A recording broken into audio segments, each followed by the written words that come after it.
Senior Minister for Security, Datuk Seri Ismail Sabri Yaakob received his first dose of the Pfizer-BioNTech COVID-19 vaccine at the Tuanku Mizan Army Hospital in Wangsamaju, Kuala Lumpur today. The vaccine jab was administered at about 9:30 a.m. this morning by vaccinator Corporal Siti Malia Sheikh Alwi. Datuk Seri Ismail Sabri, after his arrival, was required to go through the 5 stations in the vaccination process, which included symptoms and temperature screening, as well as the observation station after receiving the jab.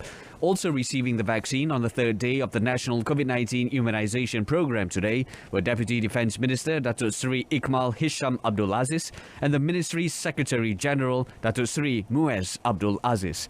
Furthermore, Malaysian Armed Forces ATM Chief General Tan Sri Afendi Buang, Army Chief General Tan Sri Zamros Muhammad Zain, Navy Chief Admiral Tan Sri Muhammad Reza Muhammad Sani and Air Force Chief General Tan Sri Akbal Abdul Samad also received their first dose of the COVID-19 vaccine today.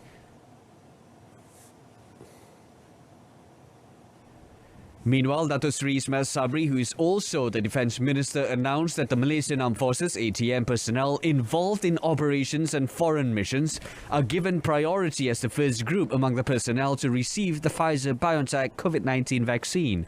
This includes ATM personnel who will be or currently are deployed in operation areas such as Benteng and Penawar, as well as the United Nations Interim Force in Lebanon and the International Monitoring Team in Mindanao missions under the Army, Navy and Air Force.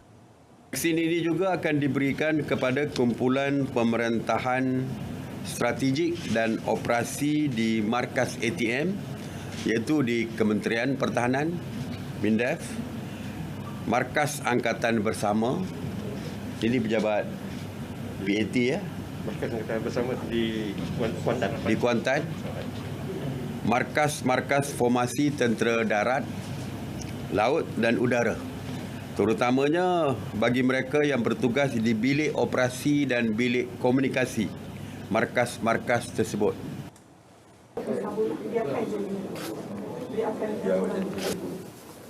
Chief Minister Datuk Patinggi Abang Johari Tunopeng has received the first dose of the Pfizer-BioNTech COVID-19 vaccine as Sarawak's immunisation program got underway today.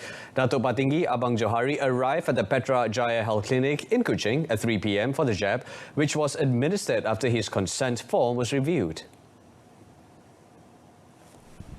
Also receiving the vaccine after him were Deputy Chief Minister Datuk Amar Awang Tengah Ali Hassan, Local Government and Housing Minister Datuk Seri Dr. Sim Kui Hian and State Health Director Dr. Chin Zin Heng.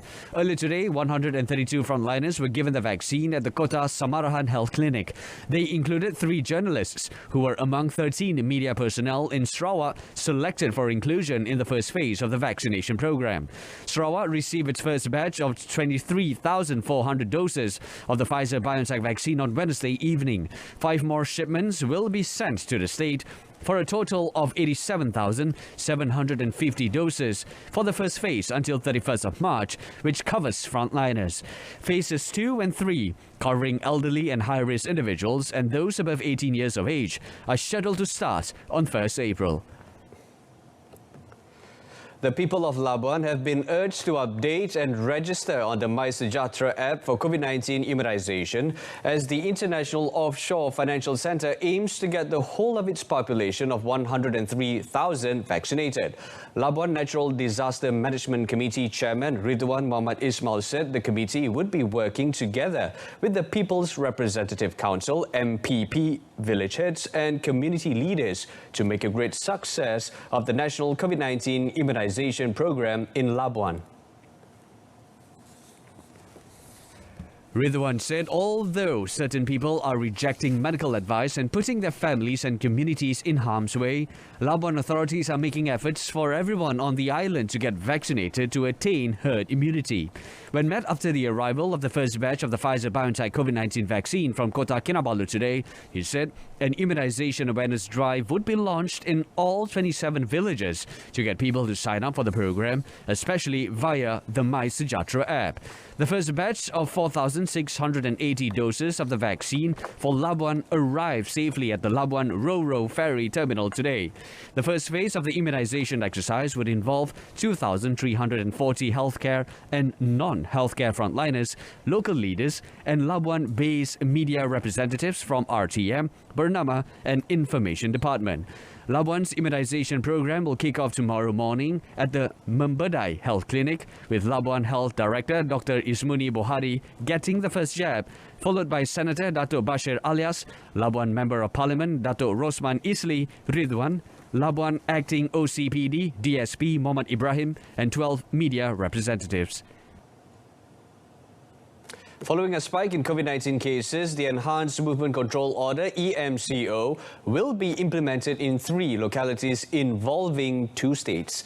In Sabah, this involves Kampung Sisinggon and Kampung Lotong Nabawan. Meanwhile, in Sarawak, this involves Sentosa Timur Phase 2 in Sibu. According to Senior Minister for Security, Dato' Sri Ismail Sabri Yaakob, the EMCO will be in effect starting tomorrow until 12 March. Today, there have been a cumulative number of 42 positive cases recorded in Kampung Sin Singgon and Kampung Lotong Nabawan. The implementation of the EMCO is meant to facilitate the Health Ministry's efforts to conduct targeted screening towards all residents in the area, as well as to prevent infections within the community. Meanwhile, the government has decided to extend the Conditional Movement Control Order (CMCO) throughout Sarawak for 2 more weeks. The CMCO enforced in the state was originally to conclude on the 1st of March 2021, will instead persist until 15 March 2021. Now for the COVID updates, the number of active COVID-19 cases continue to drop below 30,000 after 3,085 recoveries and 2,253 new infections were recorded in the last 24 hours. With this, the recovery rate in Malaysia rises to 90.2% as a total of 266,846 patients were treated and discharged from hospital since the outbreak began in Malaysia last year. According to Health Director General Tan Sri Dr. Nur Hisham Abdullah, majority of the new infections were recorded in Selangor with 633 cases, followed by 545 in Perak and 276 in Johor. With the new infections reported today, Malaysia has registered a total of 295,951 cases since last year. The number of active cases now stands at 27,994, where 201 patients currently being treated in the ICU, with 93 of them requiring respiratory aid. Tan Sri Dr. Nur Hisham also reported 11 fatalities, bringing the death toll to 1,111.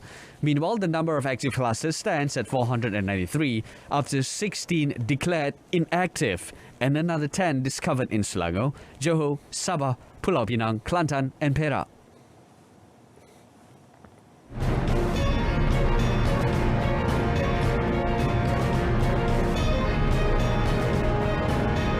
And yet to come, 2 cops among 4 held in protection money probe. Stay with us.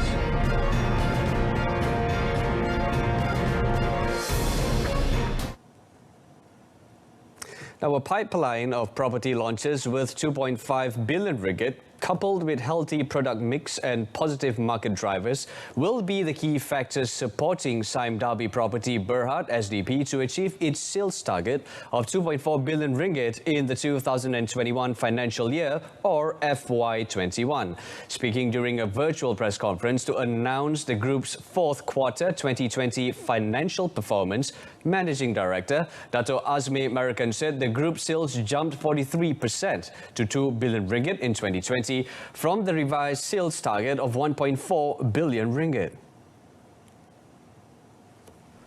Riding on that momentum, Dato' Azmi said SDP will launch projects with a gross development value GDV of approximately 2.5 billion ringgit, which included a product mix of landed and high-rise residential properties, as well as industrial and commercial offerings. What are the products? The key question is what are the products? You can see 43% is landed residential, right?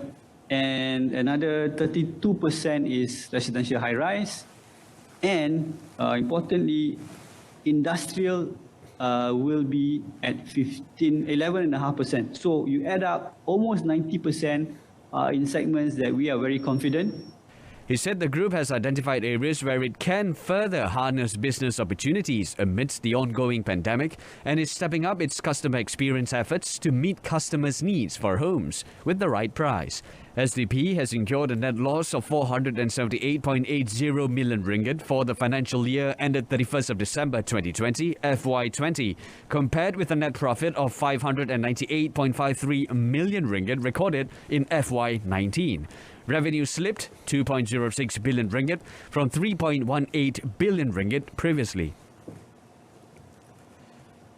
The Department of Statistics Malaysia has reported that Malaysia's trade surplus soared by 38% year-on-year to 16.6 billion ringgit in January 2021. Now, Chief Statistician Datuk Seri Dr. Muhammad Uzair Mahirin said total trade widened by 4.1% to 162.6 billion ringgit. Explaining further in a statement, he said Malaysia's total exports continued its positive momentum of 5 consecutive months of improvement by expanding 6.6% year-on-year to 89.6 billion ringgit in January 2021, while imports continued to record an increase of 1.3% to 73 billion ringgit. He said this was the highest export value recorded for January so far, driven by both domestic exports and re-exports. Datuk Seri Dr. Muhammad Uzair said Malaysia's export expansion was supported mainly by higher exports to China with 2.7 billion ringgit, the United States 1.6 billion ringgit, Vietnam 1.2 billion ringgit, the European Union 821.3 million ringgit, and Singapore 621 million ringgit. The main products which contributed to the increase in exports were electrical and electronic products, rubber products, manufacture of metal, and chemical products. Malaysia's official reserve assets amounted to 108.63 billion US dollars as of end January 2021 in accordance with the International Monetary Fund Special Data Dissemination Standard format. In a statement today, Bank Negara Malaysia said other foreign currency assets stood at 560.5 million US dollars as of end January 2021. The central bank said for the next 12 months, the predetermined short-term outflows of foreign currency loans, securities and deposits, which included, among others, scheduled repayment of external borrowings by the government and the maturity of foreign currency Bank Negara interbank bills, amounted to $7.25 billion. The short forward positions amounted to 6.58 billion US dollars, while long forward positions amounted to 535 million US dollars as of end of January 2021, reflecting the management of ringgit liquidity in the money market. In line with the practice adopted since April 2006, the data excludes projected foreign currency inflows arising from interest income and the drawdown of project loans. Now, both RON 97 and 95 fuel prices will increase by 5 cents from 27 February to the 3rd of March, according to the Finance Ministry. The new prices will take effect at midnight tonight. It said that the retail price for RON 97 petrol will increase from 2 ringgit 30 cent per litre to 2 ringgit and 35 cent per litre, while the price of RON 95 petrol will also increase from 2 ringgit per litre to 2 ringgit and 5 cent per litre. The price of diesel will remain unchanged at 2 ringgit and 15 cent per litre. The ministry in a statement today said the government will continue to monitor the trends of global crude oil prices and take appropriate measures to ensure the continued welfare and well-being of the people. The weekly fuel pricing mechanism was reintroduced on 5th January 2019 under the Automatic Pricing Mechanism (APM). Now, 6 combat helicopters for the Malaysian Army, the MD-530G Light Scout type, manufactured by McDonnell Douglas, based in the United States, is expected to arrive in Malaysia this August. According to Army Chief General Tan Sri Zamros Muhammad Zain, The helicopters are currently in the final validation testing phase before an operating team will be dispatched to undergo adaptive training and then carrying home the Army's newest asset. Sekarang ni kita dalam proses, itu kita dah buat dah airworthiness punya testing di Arizona, dah lulus. So the next phase ni kita akan pergi sekali lagi, kita akan buat PDI, pre-delivery inspection, dan terus kita akan buat training, dan if everything goes fine, insyaAllah all helicopters, 6 helicopters tu akan sampai di Malaysia pada bulan 8. Speaking today, he said the McDonnell Douglas helicopters are still in Arizona, USA, while all the agreements and certifications, including the Memorandum of Understanding (MOU), have been approved. The helicopters were originally scheduled to be received in July 2017 and December 2018. However, there was a delay due to the technical issues regarding the original equipment manufacturer (OEM), in addition to the ongoing COVID-19 pandemic around the world. The country's border control will continue to be given focus and will be strengthened this year through the transformation of its management and governance. According to Home Minister Datuk Seri Hamzah Zaiduddin, border control is among the main focus of the Home Ministry this year, in line with its strategic plan 2021 to 2025 to preserve national security and order. Pengurusan sempadan darat dan laut akan diperkukuhkan melalui pendekatan 5 sempadan hadapan, 5-pronged approach, iaitu sempadan utara Kedah, sempadan utara Kelantan, Selatan, Sabah dan Sarawak.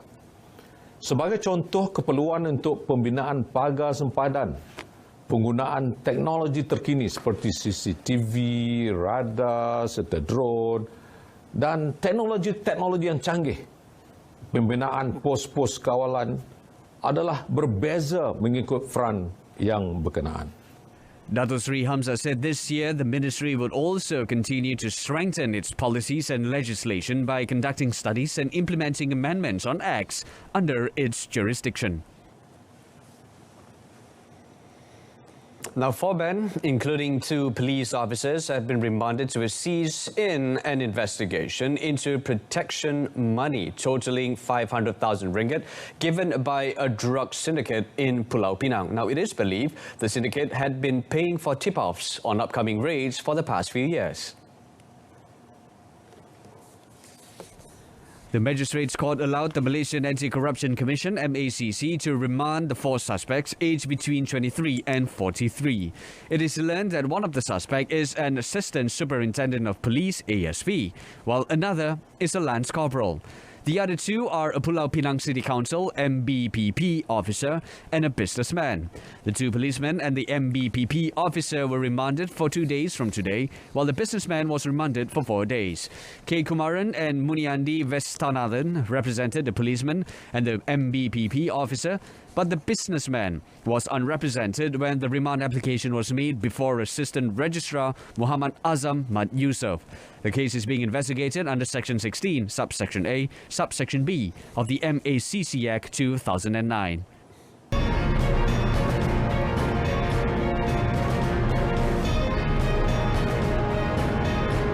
In sports, 264 Malaysian athletes and officials to get jabs in April.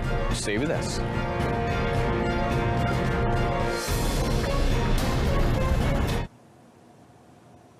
A total of 264 athletes and officials who will be representing Malaysia in international competitions ahead of the Tokyo Olympics in July are expected to get their COVID-19 vaccination jabs beginning April.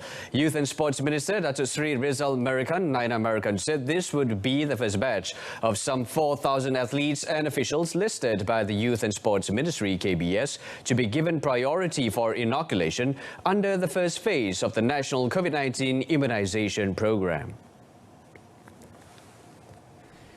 He said all these 264 individuals should get their second dose by May to give them the confidence to return to international competitions. Sejumlah 264 yang akan divaksin dalam bulan April. Sebab kita tak boleh biar mereka vaksin dalam penghujung fasa pertama. Fasa pertama berakhir pada bulan 5, tak silap. sebab dia ada tempoh antara dos pertama dengan dos kedua. So kita mengharapkan sekurang-kurangnya pada bulan 5 tu the full 264 ni has been fully vaccinated, maknanya dah melalui cycle of 2 doses. Datuk Seri Rizal Marikan said although the International Olympic Committee IOC had not made vaccination mandatory for those participating in the Tokyo Olympics, inoculation could improve their safety and health. Last week, KBS confirmed that the lists of 4,000 athletes and officials on priority to get vaccination had been sent to Coordinating Minister for the National COVID-19 Immunization Program, Khairi Jamaluddin.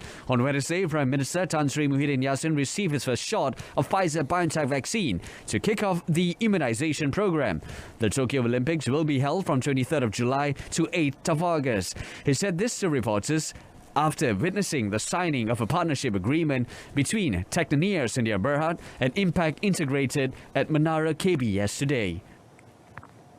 Story: vaccination priority to ATM personnel in operation areas foreign missions. Join us for updates at noon at 12:30 tomorrow. I'm Brenna Lipol. Thanks for watching. Have a great weekend.